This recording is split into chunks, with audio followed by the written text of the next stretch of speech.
So long flight? Yes. Very long flight. Happy to be here. But it is long. Yeah. It is long, but it's okay because you know you're here for the event. It's great exposure as well. You're staying? So just till Thursday. Oh yeah. We're the good enough amount of days. Yes.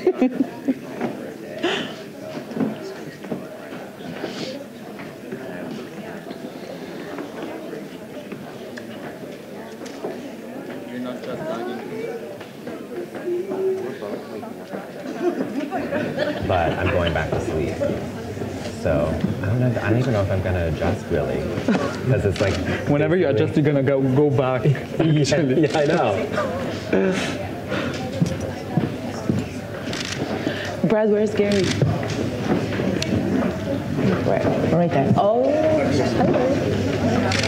Playing with his hair.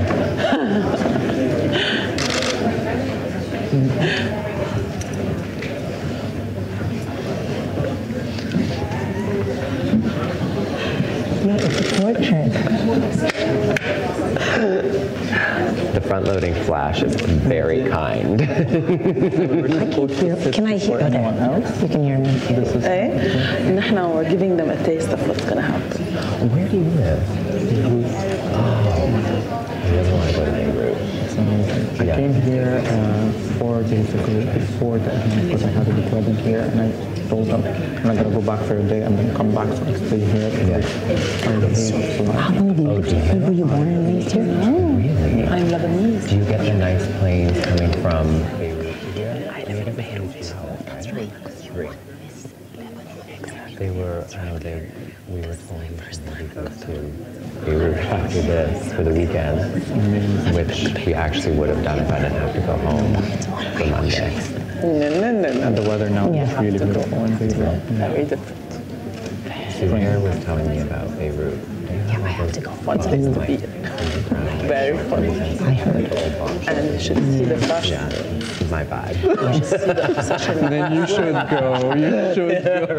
Retail. Not for a week. More. So my The e-commerce vibe. opportunity is there.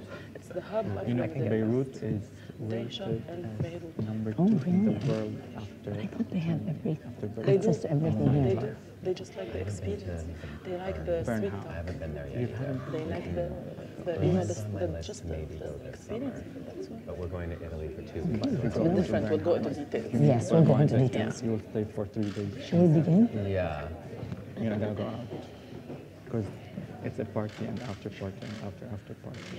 صباح الخير. شكرا انه كنتم موجودين معنا اليوم. Good morning everyone. Thank you for being with us today.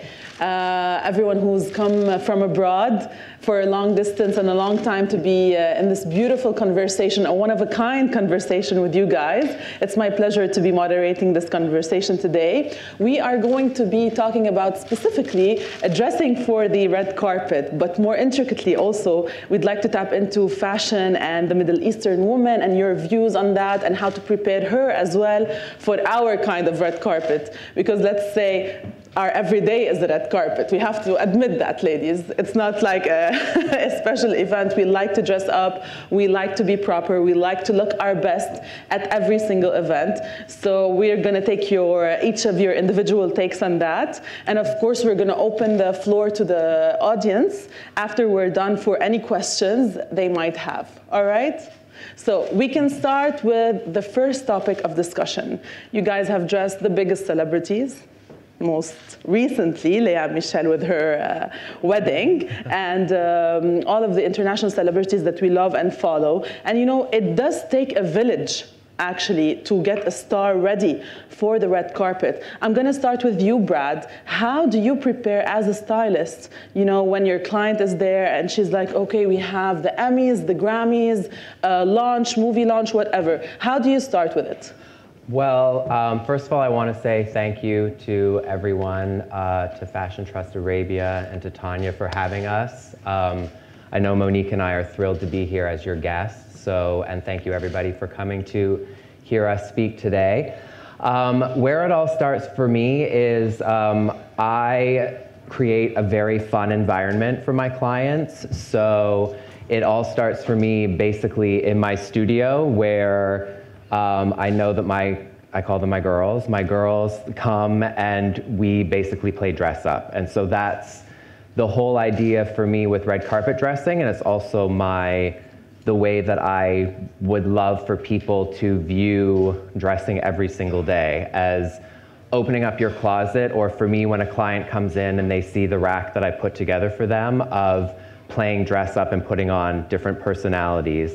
I feel very lucky because I've worked with my clients for many, many years now, so we have a rhythm and we have a language, a common language that we speak together. So when I'm pulling for them, I'm always thinking about what I have put them in before and what fashion trends are happening right now and where I can push them and show different sides of their style personality is what I call it. And do you feel they're always receptive to these things, or do stars really just want what they want?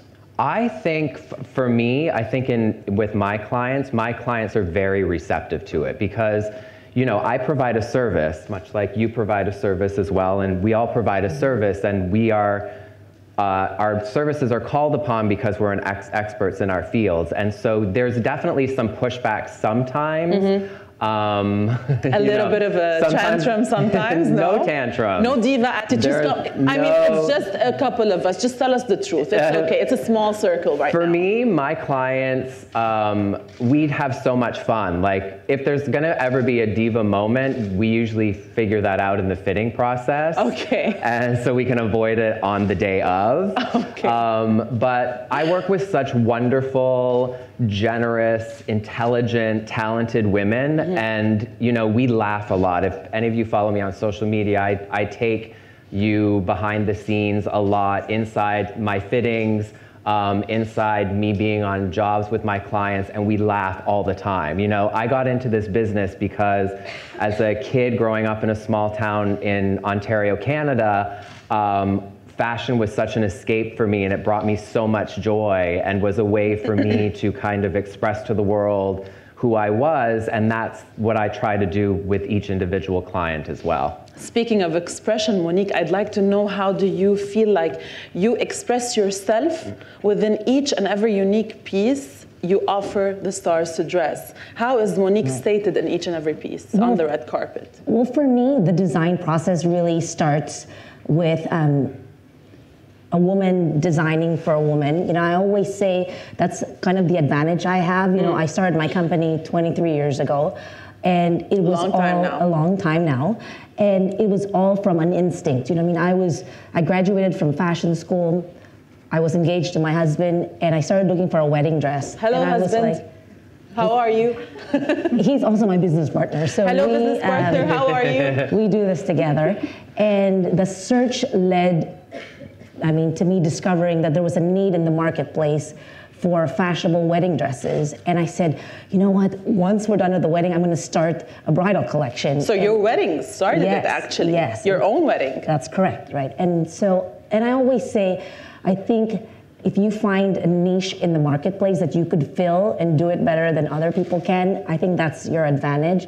And so I went with that instinct and that passion, and really, I started in weddings, but after 6 years, I said, I need color in my life, and I need to start designing evening gowns and other things. And I'm happy to say that 23 years later, I feel like I have a lifestyle brand that's, you know, very complete, from tabletop to evening gowns to accessories to doing it all. We just launched flowers yesterday, and so it's like, it's touching and the everyday as well, and making every day special. Because I do not only high end, like I do beautiful like red carpet gowns, is what we're talking about today, but I also do a collaboration with Pottery Barn, and I feel like, you know, fashion should be inclusive, and it should also be part of your daily lifestyle, you know what I mean? And it's putting a beautiful plate on your table, and it's just elevating your daily, you know, lifestyle. And so I feel like it's all intertwined, and I can't separate. Agreed.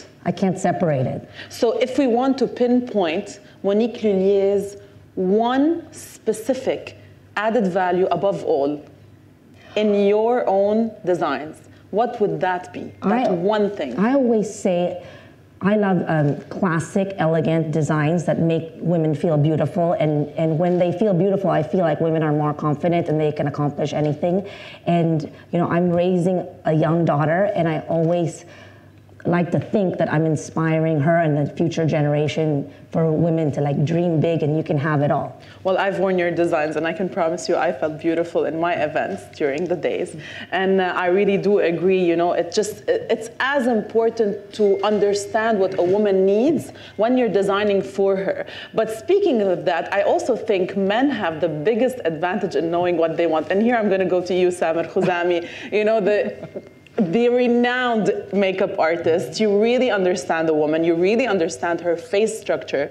We're all obsessed with contouring. I mean, I can't even go to the supermarket without contouring. I'm just putting it out there. I'm saying the truth. By the way. Hello.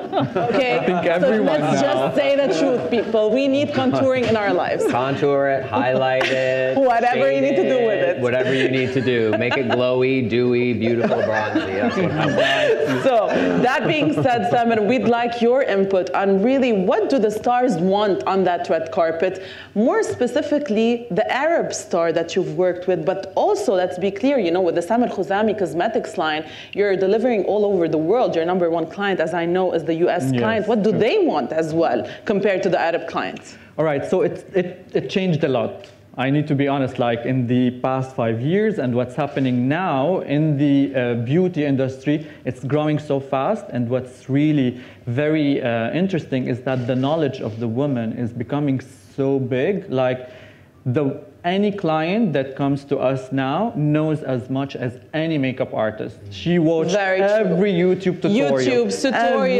masterclass that ever happened. Like she knows what's launching, when, where, how, what's new. So this knowledge of women made it, I think, easier for the makeup artist to give the service and at the same time to cater what is her actual need now. So speaking about celebrities in the red carpet in the Arab region, I think they're all now recently healthy, #1, beautiful skin, and younger. What does healthy mean? When you say healthy, how does one look healthy with makeup? Your skin. It's all about skin. Like whatever you do with your eyes, you can change your look. You can look aggressive, sexy, soft, angelic with your eyes. But when it comes to your skin, the more healthier, the more glowy it is, but not greasy glowy, because especially talking about our region, because we tend to have more like an oily skin, and due to our humidity. Do you agree with me? ضلنا مزيتين basically. I feel like I have my emergency oily skin pouch. It's consisting of Kleenex and oil patches, and I'm like constantly doing you want to combine T-zones. You want to combine these. You don't want to look like super matte and cakey in a red carpet event, and at the same time you want to look glowy but not greasy. So this is the trick, and here's the challenge of a makeup artist: how to deal with such skin types, condition of the weather, and what the actual occasion is. So how did you mold your cosmetic line to suit basically women all around the world? Exactly. This is where the basically story of the brand came from, because I wanted first to cater for my region. I'm going to be very honest with you, because we do have this difficulty, because international brands sometimes, I don't want to say they don't understand the Arab region, but I live here. I've dealt with so many clients from the region. I know what problems they are facing, especially with foundation. And I wanted to focus first on that. I wanted to cater the foundation that will look perfect in any weather condition for all skin types that are usually oily to greasy, and all this struggle that usually women would face, and also give the exact coverage that she wants, and yet look very healthy. And I wanted to start with the foundation, because I feel that if a woman trusts a brand with her foundation, with her skin, then this brand will be this woman's best friend. Whatever the brand will launch after, you just feel you're connected, because the foundation is the hardest thing. Like to match, to get the result that you want, to find True. perfect for your skin. You can play with eyeshadow, lip gloss, lip stains, whatever. You can try all the brands. But I feel that whenever you choose the foundation, you're not going to change it anymore. But speaking of that, speaking of that, I think the one... my makeup today. So Yeah. You look amazing. all his work. all him. I think one of the most important questions in the makeup industry that every girl he wants to know, as well as I, is contouring still the it thing? Are we still contouring? I hope not. I hope not. You hope not? Yeah, the king of contouring is saying you hope not? You know why? Because at one places it shouldn't have, like... Like they contour the boobs, the legs, the abs, with the knife, with the fork. So please. Okay, raise your hand if you've done that secretly before and now you're willing to just let it out there. Okay, just me, no problem. You contoured? We all contour. No, I mean contouring with a fork. I know, but you know, what happened, Nadine, I think, is that with social media and what happened with contouring, it's not anymore a form of art, it's a form of exposure and becoming famous, and what we're willing to do just to go viral. Exactly, so exactly. We destroyed the whole concept of contouring and highlighting into just something that will go viral. You can use vegetables, forks, whatever, just to go viral. Isn't that true? And Isn't that true? And that's the topic actually of our next point, Brad, here, if I may ask you, social media. I mean, it's ruling the world, it's building our businesses, we're making money off of it and fame off of it. What has it done for you? I love social media, and I think, you know, if you use it in a constructive way, it can be a very useful business tool.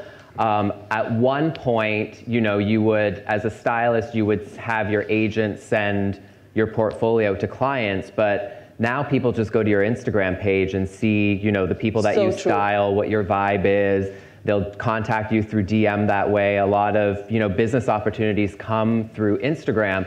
I also think what it has done too, and I've spoke about this already, but kind of lifting the veil as well on, you know, what happens in the styling world. I think sometimes people don't understand, even though there has been, you know, my show, Rachel Zoe's show, there have been so many behind the scenes shows about styling. I don't really know if any of them have actually shown, and it's hard to show exactly what goes into creating a look for a client on the red carpet, because there are also a lot of boring parts to it, which are the 300 emails you have to send, you know, the constant phone calls, the multiple fittings. There's a lot that goes into putting a look together. But in terms of social media, I think it's been really a useful tool for creating business, but for also showing people what you are working on. And also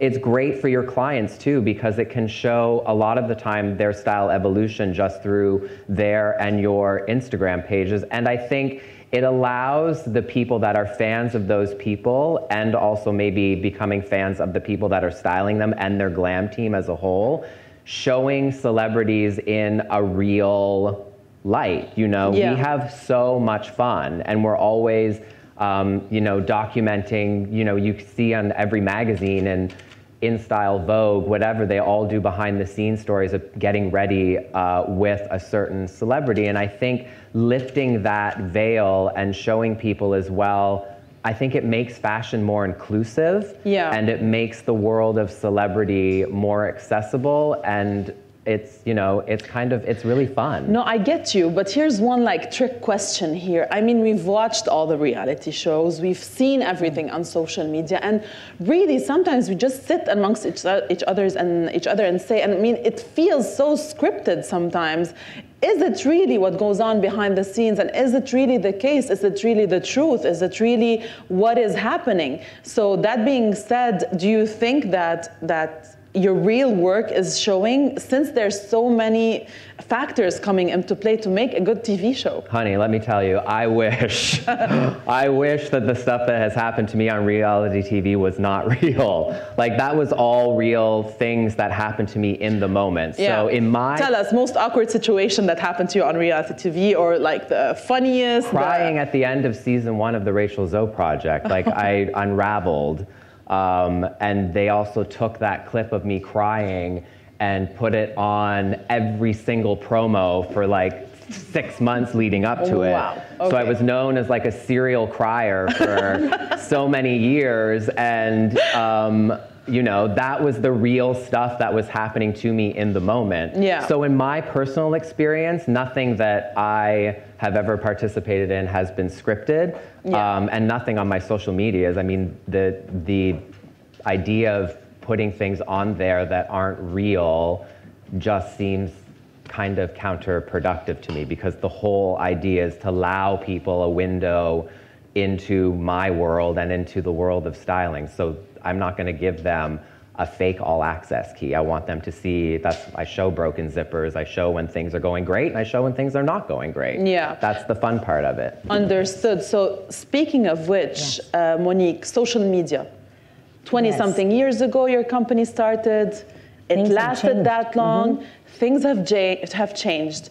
I'd like to ask you to tell the Arab designer, the international designer, the emerging designers out there, what's your advice with regards to handling social media in order to really position your brand in such a great way, but also create conversions through it? I think I told you this on the phone, because we talked to each other once before arriving here, and I think you were surprised when you heard that I still handle my own social media. Still surprised. And I feel like the reason I do that is because I would like to communicate to my customer, and I want it to be as authentic as possible.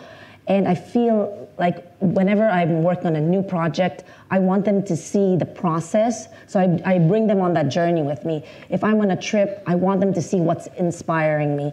I want them to see that, you know, I have children and I have a life outside. I just want to share as much as I can. And do you feel that increases your organic engagement? I think it does. It is a lot of work, though, I have to say. Very true. You're doing the work of a company. Basically, people subcontract their pages to a company, if they're corporate or they're retail, fashion, makeup, whoever. You're doing it yourself, and that's very, very difficult.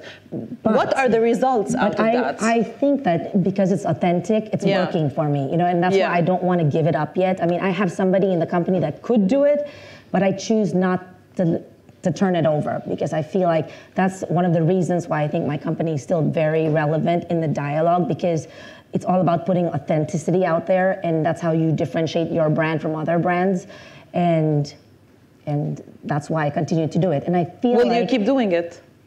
Yeah, she was doing it outside. I was.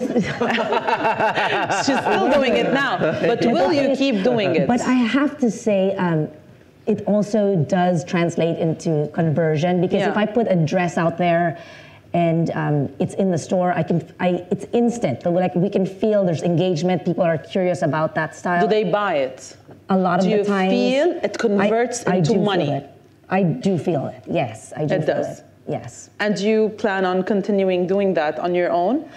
Absolutely, because I feel like if it doesn't directly affect the sale for my stores, it helps my other retail partners in the world. You know what I mean? Because then people can find in their region who carries my collection, that specific dress, and I hear from all my retail partners that it's working, and they which is a good thing. Yes. So basically, what you're trying to say to these amazing fashion designers out there in the world: authenticity, authenticity, authenticity. If you want to put out a message to the public in the hopes of, well, them buying whatever product you're putting out there, you're more or less telling them, try to do it yourself to start with, and give out what's inside of you. And I also feel the reason why social media works for me is because I also show the end consumer that it's not only glamour. You know, there's a lot of hard work that goes into putting all these collections together. You know, and sometimes you think you have the most beautiful collection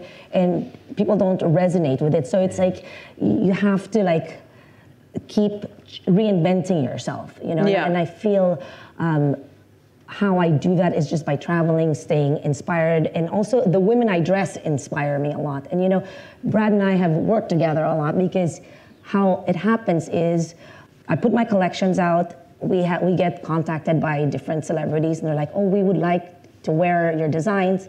And we can't say yes to everybody because I don't put enough product out there to dress everybody. So what I do is we're very Is it that, or selective. is it you also want to match your image to the person? That's what I'm getting to. Yeah. It's like we have to really think about, is that celebrity right for the brand? Do we stand for the same things? Is it a good fit? And so there are times when it's not, so we pass on the opportunity, and there's times where it's a great fit, and then we all are in it together. So then Brad comes in, and then he's like, I'm feeling this for, what do you think about this look? And then I'm like, yeah, that's great. And then I may even suggest other looks that he hasn't seen yet because I don't show everything.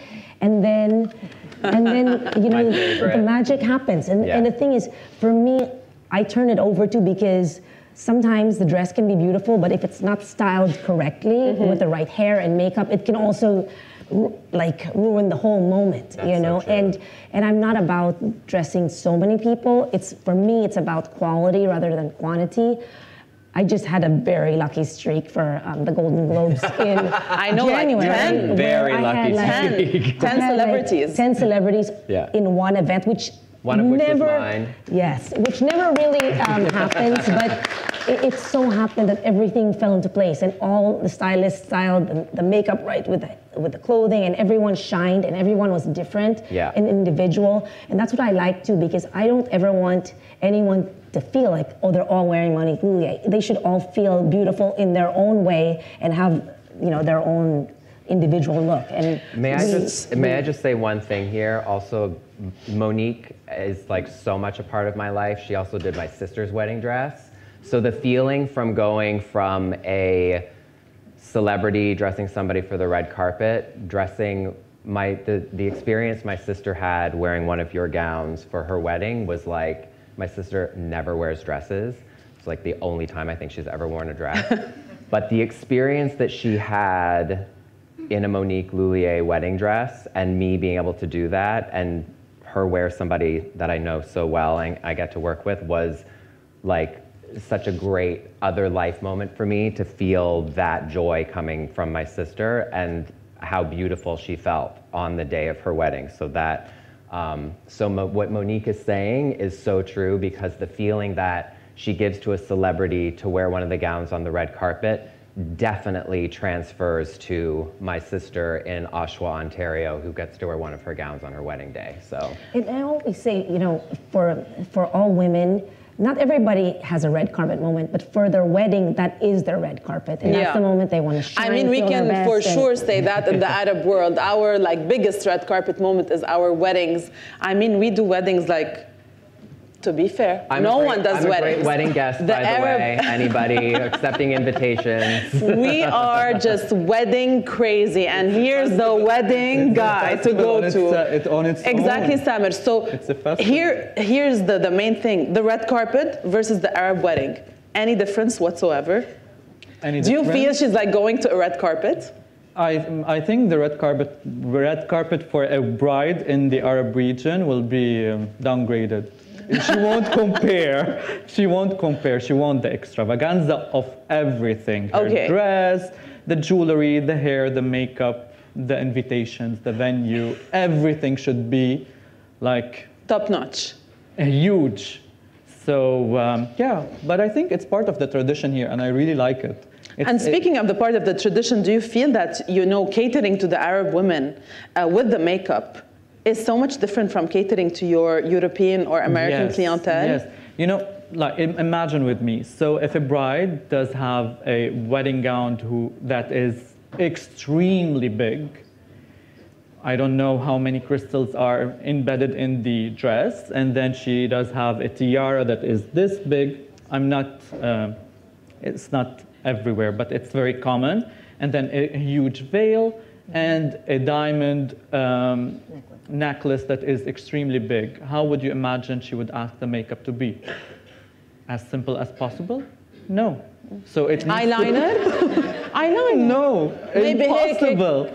A bit of just a tint of lipstick. You know, but it makes sense. Also, our weddings are But really, does it big, make sense? Are extremely big, and this is something that we need to take like a note of. And sometimes the venue is extremely huge, and no one's gonna actually see the bride so close, so they're gonna just see her like passing by.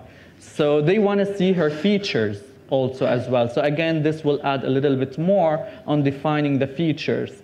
And the venue, it's usually always at night with a lot of lights. So all of this is getting into the makeup process. Whereas in Europe, the wedding might be on a beautiful sunset beach with just a glass of champagne and her hair, and that's it, and a beautiful Monique Lhuillier dress.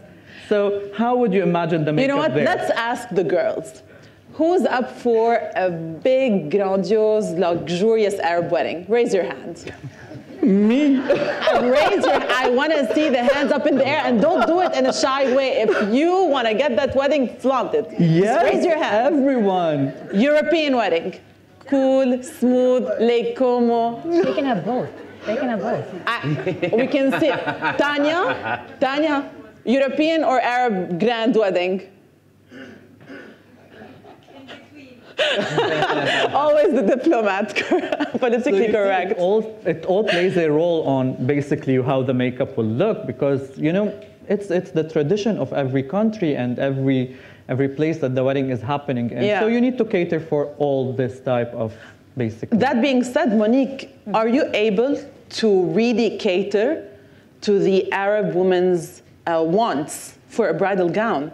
Because as they just showed you, they want it they want to go all out. Well, the thing is, I put out a bridal collection twice a year, and each collection has 30 designs. But the thing is, what I also do out of my own source, I do customization where I meet the bride personally. I hear what it is she's dreaming about, and then I actually sketch for her, and I bring her ideas and new fabrics that are not in the collection. So, so I do have that next level. You're catering basically also to these Middle Eastern women's needs. Absolutely. By creating custom-made, unique, one-of-a-kind pieces upon their own request. That's in addition to my collection that exists. But the thing is, you know, the Middle East has been a very big market for me for many years, and I've actually been to Qatar before. This is not my first trip. And I've also been to Kuwait, and I've also been to Abu Dhabi. But not yet in Beirut. It's okay. It's fine. No problem. We're not going to take it personally. And I've felt so much support through the years, and it's a big market for me, and I love dressing the women from this region. Has it been a good market for you? It's been a great market for me. It's been a great market for me. Hopefully it continues to be so. All right, so Brad, do you have Middle Eastern clients? You do? I have clients that have Middle Eastern descent. Yeah. But specific Middle Eastern clients, not yet. Okay. Up for business, guys. Up for business. Not yet. So that being said, when you are talking to the, you know, stylism in the Middle Eastern world, just like these young individuals wanting to become the next Brad, is a phenomenon. Really, to be honest, in the Middle East. We see so many women and men that are working so hard to become really high-profile celebrity stylists. If you were to give them one advice, what would that be? Be nice. Is it just be nice? Yeah. If you are just nice, do you like go up there? Do you go up the scale? Do you move up the ladder if you're just nice? Yeah, because there are enough nasty people out there trying to do what you're doing, and kind people do well. I think that, oh, well, thank you. That really deserves a clap. I truly believe that, when I interact with people or I meet people, I feel like I'm a nice person, and I've had the same assistant for 5 years, and I don't know. I truly believe that it's not as deep as everybody makes it out to be. That if you treat people well and with respect, and I've been working with Monique for many, many years now as an assistant and on my own, having my own business, and I just believe that I got into this business because it brought me so much joy, and I don't want to be known as a person who is nasty or unkind. I completely agree with you, but I also have to say there is also a business aspect to it. Do you also need to be completely well informed of the trends, stay up to date? Do you need to build connections with the fashion houses? Because you're dressing your celebrities. You want to pick up the phone and you're like, Monique, I need to dress X and Y. And she's like, yes, on the spot. Yeah, but that's only going to happen if you're nice to people. So that's the base. If you are a person that holds samples for 2 months and don't place them on anybody, that's being disrespectful to Monique and her other opportunities that she could have. Everything stems from the relationships that I have and people doing emergencies, things for me, making wedding dresses for my clients, whatever it might be. All of that stems from the fact that I conduct myself with a certain amount of respect for other people.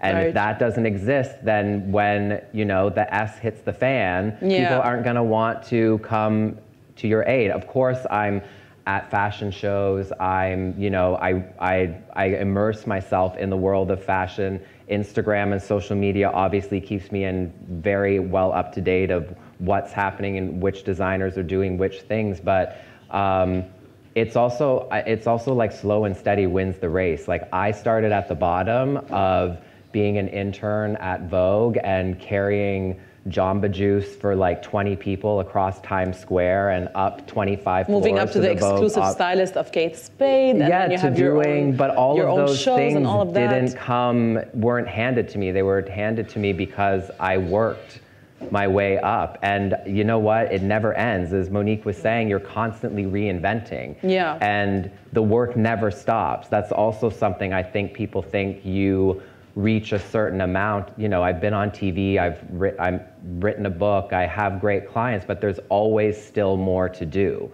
And I always want to keep learning, and I'm still learning how to run a business. You learn every single day, because I wasn't, it's not something that I don't think was naturally embedded in me, but it's something that I figured out as I've gone along, but all the way through I've been nice to people. Personal stories are so important, and I think they impact everyone that's, learning of them. And I know, Samer, you have a very personal and special personal story about how you got from just a kid in a small town up to this world-renowned international makeup artist and your beginnings. And once we've had a chat about that, and how do you feel your beginnings, your background, and where you started from helped you to get where you are today? While it's happening, you will never think that this is going to help you, but you reach to a point where you say, when you have, I think, the awareness of it, that, all right, so what I am today is because of all what happened. And what did happen that impacted? The good and the bad. You know the story. I come from a very poor family from Beirut, and being a makeup artist was not actually an option for me, like a big no in the family. And I didn't actually want to become a makeup artist because I know that it's not something that will be acceptable in my society to start with. And then I had to go to the university to do graphic design. I wanted to do something that is related to art and painting and colors, because I felt that there's an artist in me. And I didn't have any money to go to the university, so I started working as any job that would give me the money needed for my university study. And I started working in a very small beauty salon very close to my parents' house, but as someone who cleans, coffee, whatever, the chores that any, let's say, bellboy can work on. And I saved enough money, and I went to the university for graphic design. Now, in graphic design, apparently, it's not something that you're gonna buy a book, study, and go do your quiz. It's something that you're gonna buy a lot of pencils and cardboards and brushes. And it's very expensive for me at that time, so I decided to quit university, go work a full-time job, any full-time job, to save money and go back to the university. 15 years later, I'm here with you today. I didn't go back to university to continue my major in graphic design, and I wanted to go and save as much as I can. Now, while working in that small beauty salon and women were coming for makeup, I was so amazed by, oh my God, look how makeup can transform and how happy women can walk out of this beauty salon. I know, you should see me in the morning. Promise you, you transform. So these minutes, Nadine, like literally changed everything because I monitored the feeling that makeup can add to women, and I wanted to try. And this is one thing. Two. This is the truth. Behind the truth is that I found out that women are paying so much money on their makeup. And I wanted the money. And that's the business side of it. I wanted the money. Let's be honest, don't we all? We all want to build I wanted to go back. I wanted to go back to the university as fast as is possible. Now, when I saved the money for my university studies, like, all right, I have the amount, I found out that all my high school colleagues graduated in masters, and I'm gonna start year one. I couldn't. So I said, no, God, I think, just drew the path. I am exactly where I am supposed to be, and I'm gonna take or do the best of it. So if I'm gonna be a makeup artist, I know I wanna be the best one. I'm still. Resilience. Yeah, and believing in yourself that sometimes you just you don't need always to go against the flow. Sometimes you just need to let things happen and believe that God sometimes just gives you signs. If you believe and trust that the universe will always put you in your exact place, then you will be happy and you will do everything with love. You were talking about social media, and I wanted to add one thing about it, especially in our region and my friends and everything that's happening around us. It's distracting, it's demotivational sometimes, because I feel that the new generation now is just working for social media, and it should be the opposite. Work for yourself and showcase on social media. Don't work for Instagram. What I'm gonna post now? Oh no, let me change my clothes because no, you're faking everything. Just live your reality and show the real you. People who will love you will be your followers and your fans, and people who are not, they're going to be for someone else. So just when you believe more in your own self and what you do and where you stand now, you will basically shine from within, and everything will sit in place. You know, Samir, I completely agree with you, but I think for the Middle Eastern women, in general, we've had this huge struggle recently in the last couple of years when it comes to influencers and celebrities on social media. My personal opinion of it is that I'm against a lot of it, because I see a stereotypical kind of body on social media, a stereotypical kind of mood on social media, something you need to adhere to. If you're not a size 36, you don't fit. If you don't have a perfect jawline and beautiful cheeks and like a copycat of one another, you don't fit. And if you don't like put whatever inspirational quote or a ridiculous quote over like a meaningless image of like doing that, find your true love, whatever. Like, I swear to God, I have anger management issues, and one day I'm gonna explode on social media. I just don't know when it's gonna happen, so just wait for that. And my question here goes to you, Monique. Mm-hmm. How inclusive are we in the retail industry to cater to all women of all body types and all styles? What is the retail fashion industry really providing for the average, gorgeous and beautiful woman that isn't a model? Well, the thing is, what people maybe don't know, but although I have a big market here, and so everybody knows that we are very inclusive as a brand, and we cut from a 0 to a 20, and so it is available, other sizes. What's changed though is when you do runway shows, there's an expectation, like from the magazines, for a certain, I guess, body type that you use for runway shows. And so, especially when I was starting my career, I felt like runway shows were so important. So to kind of, join in on the conversation, we adhered to, those expectations.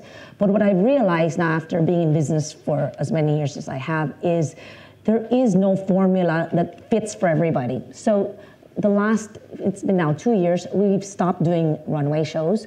Now I take the collection and I photograph them in different atmospheres, which I find more invigorating, and it's so nice for me to see that people don't even miss the shows. And so, and what I'm finding is now anything goes, you know. So before we used to have a model was 5'11", 5'10 and a half. So you can see I'm very petite. This last photo shoot I did, we had a model was 5'9". I mean, that's unheard of in other, you know, in the past. Like, who cares if she's 2 inches shorter? But that's what I'm saying. So now it's like people are more open to seeing diversity. You know what I mean? Like whether it's a petite woman wearing the clothes or a fuller silhouette, that's fine. I mean, that's all acceptable now. I mean, I actually do a very big business in the size 8, 10, 12, 14 category. So, and a friend of mine also started a company that only focuses on 10s to 20s. And we are part of that dialogue. And I have 3 styles that I've designed, you know, specifically. Well, I'd love to applaud you here for being part of that dialogue.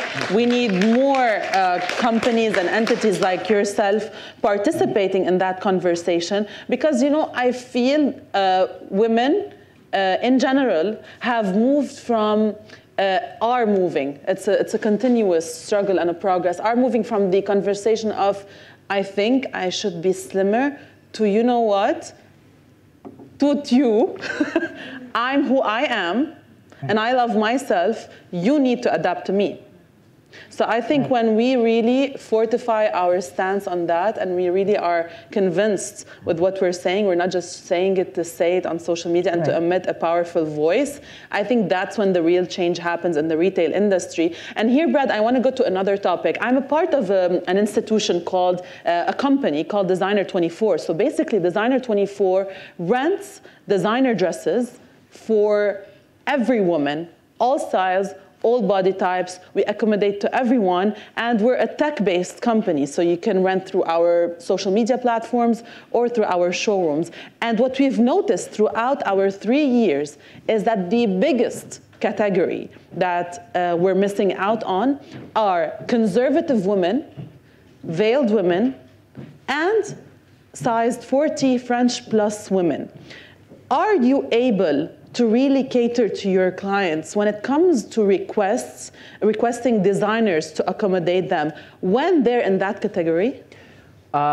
Yes, we are. It's definitely more challenging than, you know, the clothes that we work with are the samples that are shared between magazines, trunk shows, runway shows. So that is readily available to us.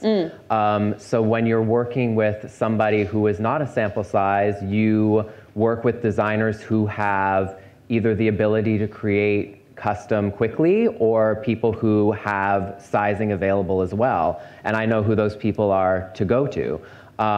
It does make it more challenging though, and it makes it a little bit more limiting, but I know currently in the US, we're trying, as Monique was saying, to change that as well, because it's not a realistic expectation and it's not the way that women look, you know? And so it's definitely becoming easier. When I was doing it years and years ago, it was a lot more difficult to get clothing. And it's not, I will say, it's not because the designers do not want to dress people that aren't sample size, it's because they don't have the product available unless they're willing to allow you to pull from the store. But allow me to disagree, because they know they're coming into the awards season, right?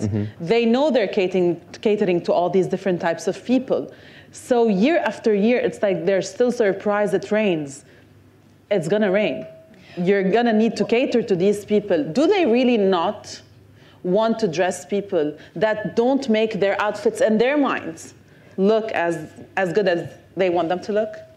I mean, I haven't come across that, so I can't. I want to jump in there because for me, what he's saying is right. Like we do like samples, we do a sample collection, right? That's shared between advertising and like you do trunk shows and these samples go around and all stuff. But the thing is, for us, if a customer comes in and she says, I like this dress, will you make that for me in a size 14 or 16? We're happy to do it. We're happy to do it. But it is a product that is bought and we make it for them. We are in business to sell dresses, but celebrities don't pay for clothes. They don't. Yeah. So our only thing is that if we lend them, they have to fit the samples because we're not investing in making a whole new dress. So all the dresses you see on the red carpet are loaned from us. We hem it to fit them, let it out a little bit, and then it goes back to its original state, and then it goes on another trunk show. It goes.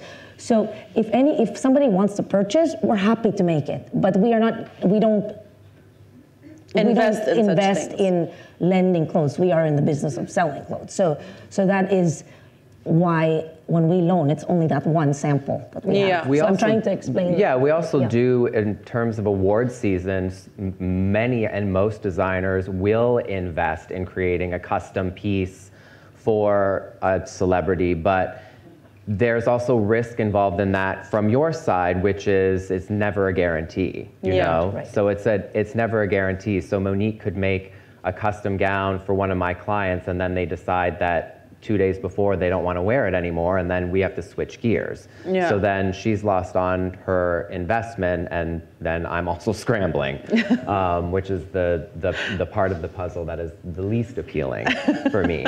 But yeah, I think the conversation has been started, and I think, you know, as all things, you know, some things change very quickly in fashion and some things do not. The trends change very quickly, and I think we are now involved in a very constructive conversation. I agree. And I think we are, from stylist side, from designer side, and also from celebrity side. And I think that the tide is changing, and I think that the momentum that we have right now is very constructive. And I hope that in, you know, years to come, or next year even, that this is a conversation that we're not having anymore, that it just becomes a new norm.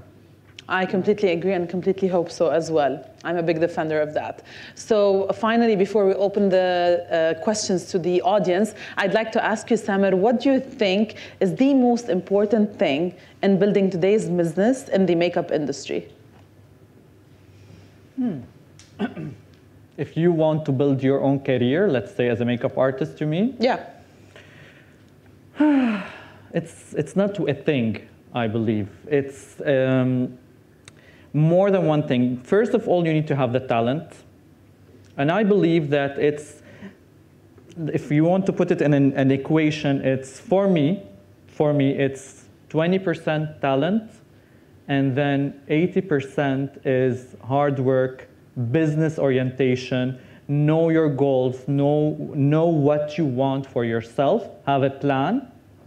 Talent is definitely important to be there, but a lot of talented makeup artists that you don't hear of, you don't see, they are not really known. And I've seen a lot of talented makeup artists that they are just doing makeup and doing regular clients, and they are fine. So it's the business orientation. If you have a plan, and if you don't have a plan, bring someone who can do for you a plan and guide you in a business direction. And yeah, this is it. Thank you so much. Okay, guys, we're going to open the questions right now. Please make sure you stand up, state your name and question. So let's see. Who wants to go first? Don't be shy. I know you're all just going down, squinting in your seats. Come on, who has a question? Yeah, Tanya, go ahead.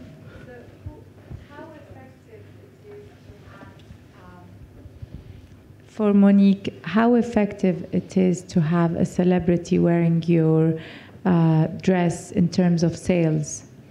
Well, for me, celebrity dressing has, let me go back. When I started my company with my husband 23 years ago, we didn't have a game plan.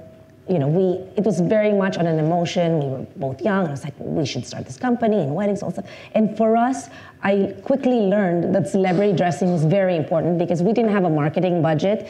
And as soon as Britney Spears got married in our wedding dress, I know, right?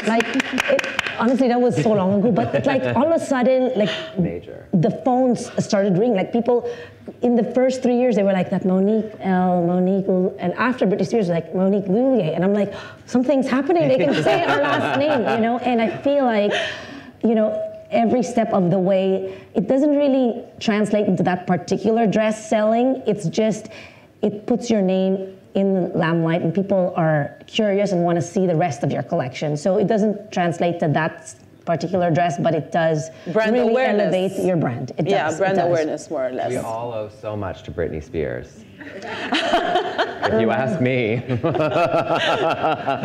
Yes. That's so major, Monique. That's you. With the glasses. That's so I didn't do my makeup properly. Don't worry, you look That's why, beautiful, I came darling. straight from Beautiful, the beach. beautiful. So, yes, hi. I have a question for Monique. I also graduated from FEDM. My name is Leila. I currently based in Moscow, but I lived in LA for 5 years of my life. So my question is, do you still feel like this absolutely necessary to get a certain kind of degree? Or fashion is something that comes from the inside, is just a natural sense of style and natural sense of Very fashion? good question. Thank you very much. Well, I have to say, I think it was really beneficial for me to go to fashion school because I knew I was creative. I knew I wanted to be a designer early on since I was 8 years old. But the thing is, I didn't know how to express the ideas I had and make it into like a 3D garment. I did not know any of those techniques. So it was really important that I did have the foundation to at least come up with the final sample, and then eventually, the longer I did it, I could express to my team members, this is what I mean, but I already had the dialogue of how to construct a garment, and so I think it is beneficial to have a foundation before you. You did good. And I also have to say, the thing that I did wrong, which I always tell all aspiring young fashion designers is, I went to design school, and when I graduated, I was like, we should start our own company. I felt like we could do it all. But the thing is, if I could tell my younger self, I would say, please go work with other companies before. Learn from them. It'll be less expensive if you learn from and make mistakes with other people's money. And we kind of learned as we were going along the way. So I would say it's so important to intern and really work yourself from the bottom with guidance from a mentor or something like that, which I didn't have any of that, and I wish to this day I had mentorship. Yes. Hello. Can you hear me? We can hear you loud and clear. I'm May Musk, and I want to ask Brad, have you ever had a worse dressed celebrity on the red carpet? Yeah, May, of course. always with the intriguing Hello. questions, aren't you? Absolutely.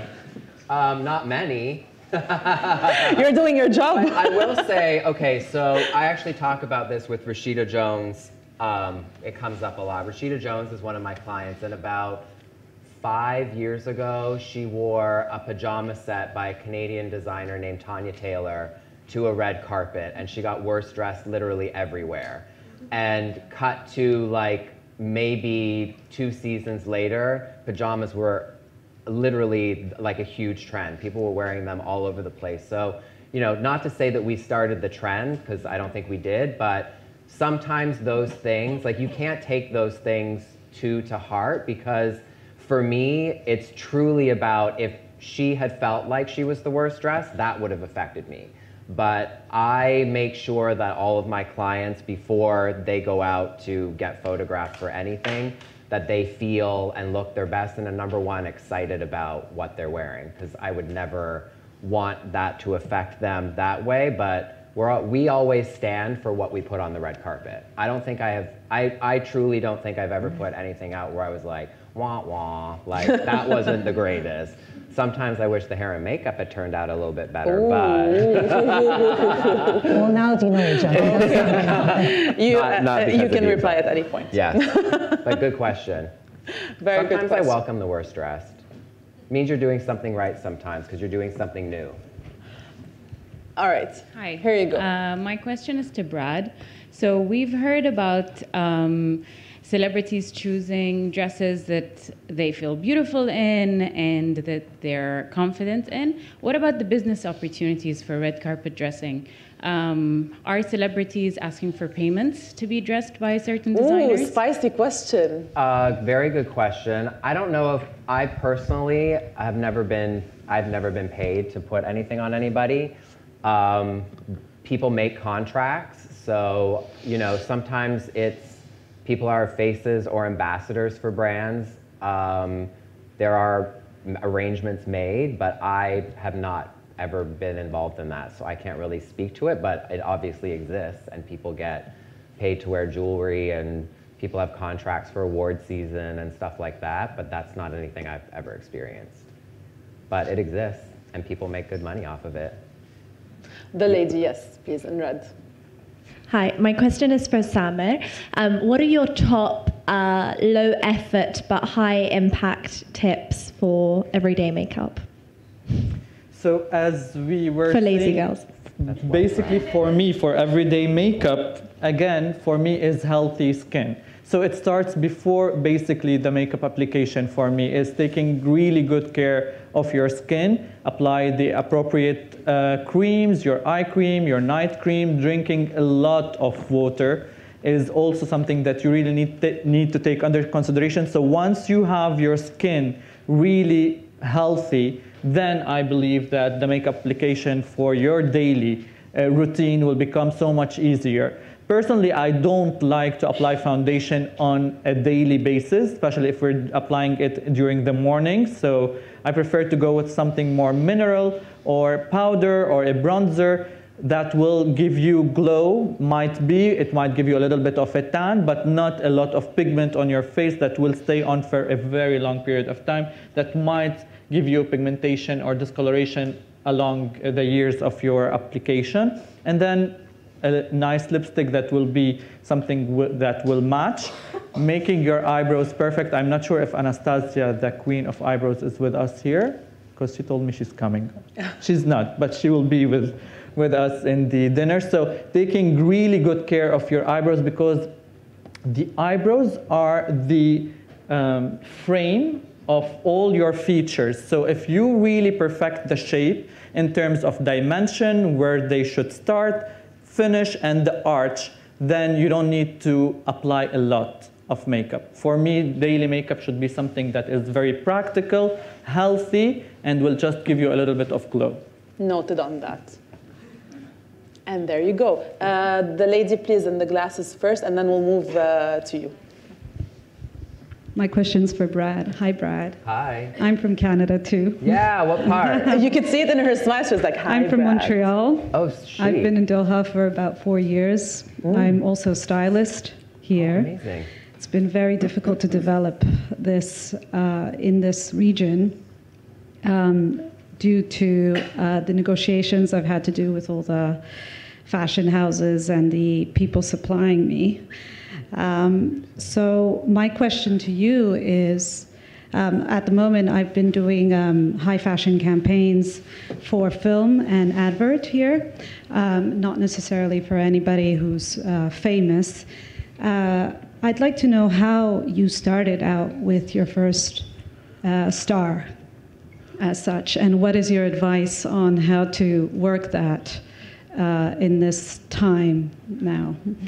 Sure.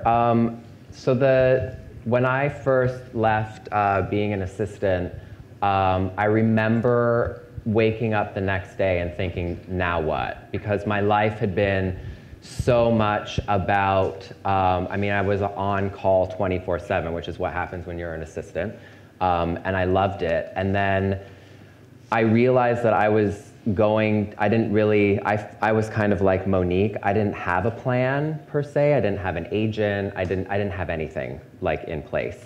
But the story, what happened was another Canadian, Josie, who was kind of a mentor of mine. He was at W magazine for a really long time, and I was obsessed with his photo shoots. They were such an inspiration to me. We became friends, and he sent me a text and said, I'm on set with Jessica Alba, and she's looking for a new stylist, and I recommended you. And I almost started crying. And he was like, would you be interested in working with her? And I said, absolutely. And I didn't know if anything was gonna happen, and then I got an email from her assistant that she was gonna be calling me, and we talked to each other on the phone, and I started working with her on a press tour maybe, I don't know, a month later, and I worked with her for almost 3 years. And she really jump-started my career, and she was so amazing to work with, and we built one of my favorite looks ever of all time was on her at the 2012 Golden Globes. She wore an Oscar de la Renta gown and a $6 million Harry Winston diamond necklace. And it was just, working with her was incredible. And that kind of started the, once you get one and people can kind of see what your style is, because every stylist kind of offers a different thing. People will come to me for my thing, which is color, glamour, whimsy, and people will go to, Rob and Marielle for sparkle, sequin, edgy. We all kind of have our thing that different clients will go to. But I will have to say that 1000% started me off, but every single time you want a new client, you're still proving yourself. And so even now, I have had my business for 8 years, we're all still trying to get that new person, and the work never stops. I think you were very right in saying the hustle never ends. The work that you put out every single time has to be your best product, because the fashion industry and styling, I'll speak for my industry, is extremely competitive, especially now with Instagram, and a lot of people are now coming up through social media, and not necessarily the way that I did, which was through the fashion world and then assisting another stylist, which I agree with Monique. My time assisting was unbelievable, and it really laid the foundation for my business. But work gets other work, but you have to keep on putting out the best product you possibly can. And that doesn't mean like saving your best work for the Oscars. It means if your client's going to do satellite radio like Sirius XM in New York and there's a step and repeat, you better have them in a really good outfit. Yeah. You had a question, the lady in the blazer, and then we'll go to you.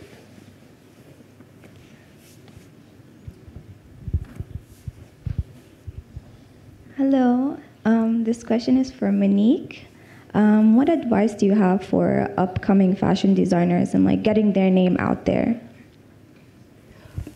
I think I spoke a little bit about that, but I can't stress enough how important it is to apprentice with somebody, have a mentor that you can learn from.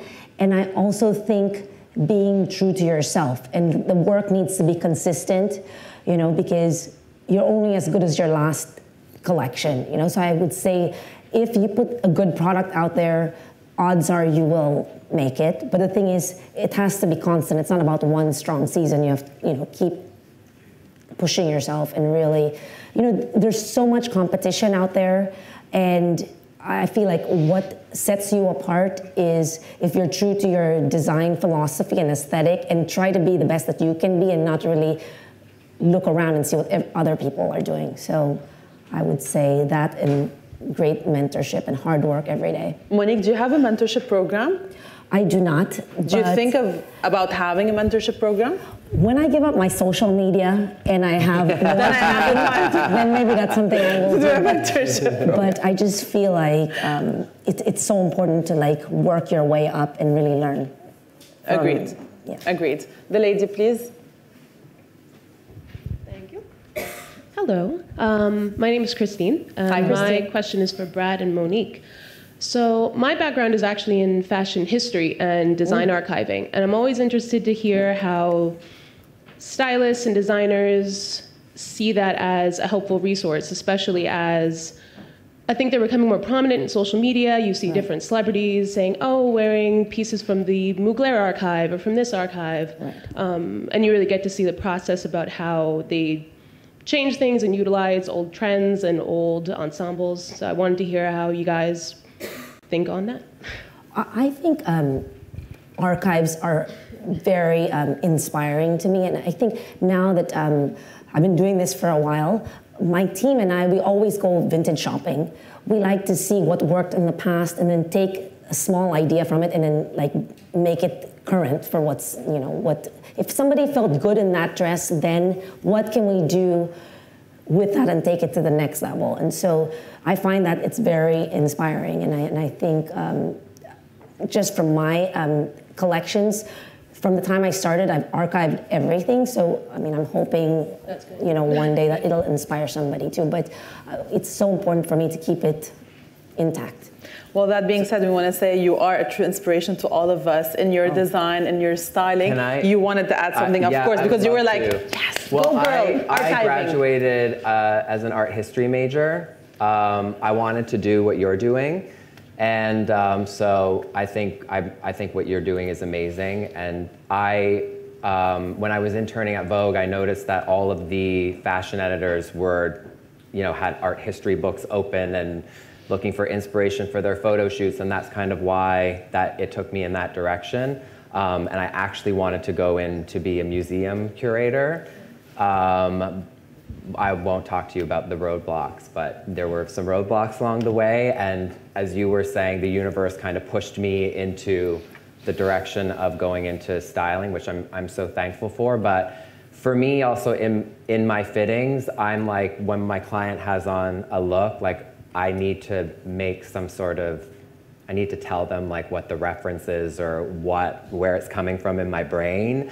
So as a kid too, growing up in Canada, my only link to fashion was magazines and books. And so like the 90s supermodels, and I was just like so hungry for information about fashion and designers. And I also had Jeannie Becker, who did fashion TV, who was like she was going behind the scenes at shows in the 90s and was always talking about, you know, all the exhibitions that were going on all over Europe and the world. So for me, knowing fashion history, and now I think what's so amazing, what's happening, and I credit Anna Wintour a lot with this for what she's been doing with the Costume Institute at the Met, is bringing generations of people who would normally not necessarily pay attention to history and to the fashion and silhouettes and designers that have come before us. And I think now it's super, super important, I think, to be informed and to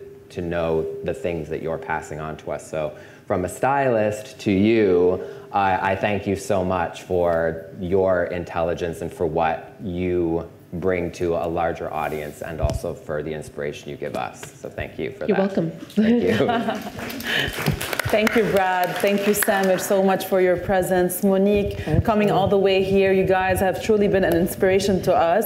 We really rely on you completely to transform and to ameliorate and to keep just pushing in the fashion industry. Hoping to see you even more in the Middle East. Thank you. And we just want to thank the audience for being here, for all your questions. Thank you so much. It's been a great debate. And the end. We're done. Thank you.